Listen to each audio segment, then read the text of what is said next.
ubwo yagezaga ijambo ku bitabiriye umuhango wo kwakira indahiro z'abagize komite nshya ya AGE Ishyaka wabaye kuwa gatatu tariki ya 10 Ukuboza 2025, umuyobozi mukuru w'ishuri kuri Gatolika rya Kabgayi Iseka Padiri Prof Fedard Dushimimana yabwiye komite nshya ko kuba umuyobozi mwiza bisaba kwitangira abo uyoboye mbere yo kureba inyungu zawe bwite. Kuyobora ntabwo ari amatitre gusa, ahubwo ni ukugirira abandi akamaro kandi ukemera ukigomwa.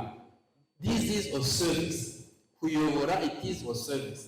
Ahantu rero bipfira, haba ari mu mateka y'isi, haba ari mu mateka y'u Rwanda, ahantu ibintu byose bipfira ni uko abahawe inshingano akenshi z'ubuyobozi, aho kugira ngo bakore icyo bita iki ministrare, bakora iki ministrare.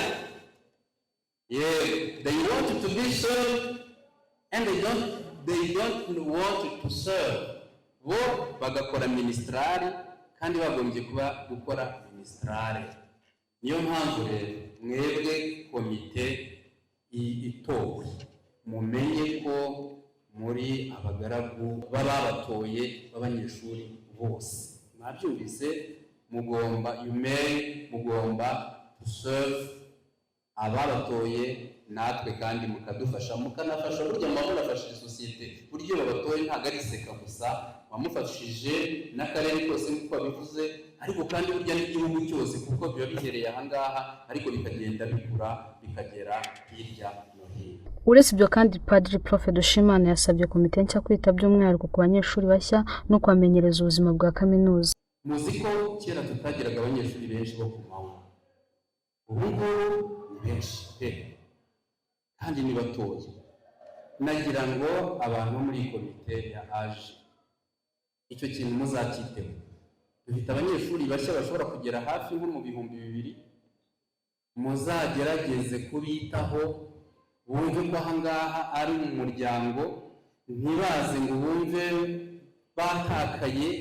Mubabi iruhande, mubagira inama mu myigire yabo mwavuze mushaka kuzamura, mubabi iruhande mubabwire imyitwarire igomba kubaranga, ikaranga n'umunyeshuri wiga ahangaha, ariko ikanagirira n'abandi akamaro.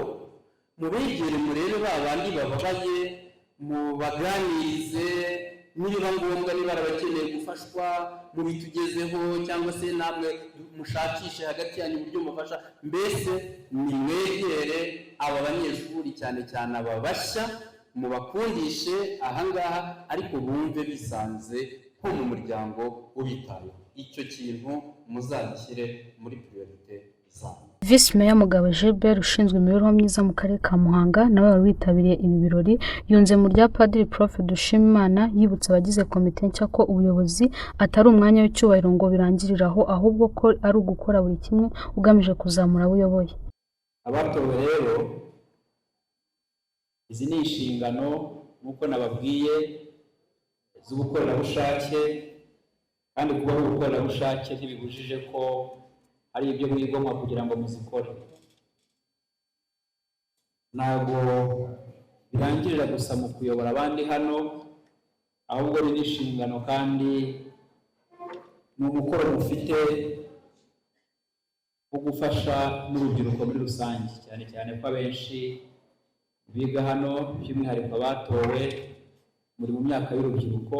Ubuyobozi rero ntabwo ari titles nk'uko kuri aya makamba mwambaye biriho, cyangwa se nk'uko undi muntu wese yitwa umuyobozi yatorewe, ahubwo umuyobozi ni icyo umarira abakwizeye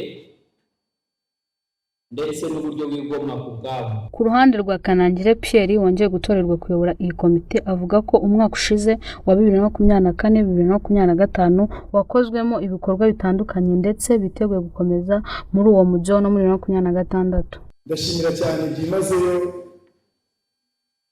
Iseka News, badufasha cyane kumenyekanisha ibikorwa byakozwe n'abanyeshuri kandi mu buryo bwa kinyamwuga. Bityo twazakomeza no gufatanya no kwagura imibanire yacu nk'abanyeshuri n'izindi kaminuza nk'uko mwabonye uyu munsi. Tukaba tubizeza yuko tuzayagura ubutaha igihe nk'iki ngiki tuzaba twicaye hano, twizeye ko hazaba hari izindi kaminuza ziyongera kuzo twari dufitanye imibanire myiza.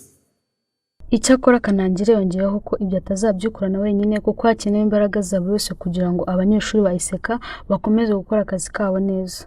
Ibyo ntabwo nazabikora njyenyine, nzabikora ndi kumwe na komite cya. Nizeye ko tuzakomeza gufatanya tugakora ibikorwa bitanga umusaruro, tukaba abayobozi b'impinduka nziza. Abandi bitabiriye uyu muhango barimo uhagarariye inzego z'umutekano muri Muhanga, abarimu bigisha muri ISECA, abanyeshuri bahagarariye abandi baturutse muri kaminuza zitandukanye n'abanyeshuri ba ISECA. Komite nshya ya AGE ISECA igizwe n'abantu 24 nigiye kuyobora uyu mwaka wa 2025-2026. Arlene Umubyeyi, ISECA News.